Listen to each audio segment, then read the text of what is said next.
আসসালামু আলাইকুম। তোমাদের সবাইকে বাংলা দ্বিতীয় ক্লাসে স্বাগতম। আমি আজকে তোমাদের বাংলা দ্বিতীয় পত্রের একটি অনুচ্ছেদ নিয়ে আলোচনা করব, তা হচ্ছে ডিজিটাল বাংলাদেশ। ডিজিটাল বাংলাদেশ হলো একটি স্বপ্ন, একটি বাস্তবতার নাম। তথ্য প্রযুক্তির ব্যবহারে গড়ে উঠেছে এমন এক বাংলাদেশ যেখানে সেবা সহজ, স্বচ্ছ এবং সবার নাগালে। শিক্ষা, স্বাস্থ্য, কৃষি ব্যবস্থা সব ক্ষেত্রে প্রযুক্তির ছোঁয়া বদলে দিচ্ছে আমাদের জীবনধারা।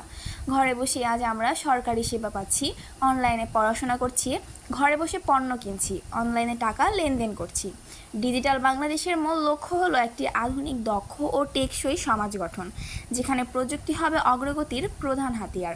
এদেশের তরুণ প্রজন্ম এখন freelancing, app development, content creation সহ নানা ডিজিটাল পেশায় যুক্ত হয়ে বৈশ্বিক অর্থনীতিতে গুরুত্বপূর্ণ ভূমিকা রাখছে।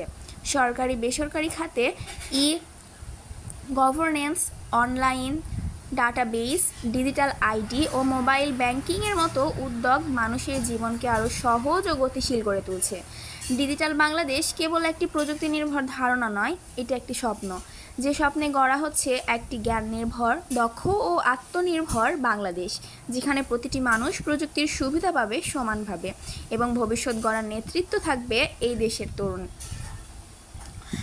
তো আমি আশা করছি তোমরা যদি এটা লিখতে পারো তাহলে তোমরা ফুল মার্কস পাবা, এবং আমি আশা করছি প্রত্যেকের কাছে এটা ভালো লেগেছে। তো আমাদের আজকের ক্লাসটা ছিল মূলত এই অনুচ্ছেদটা নিয়ে।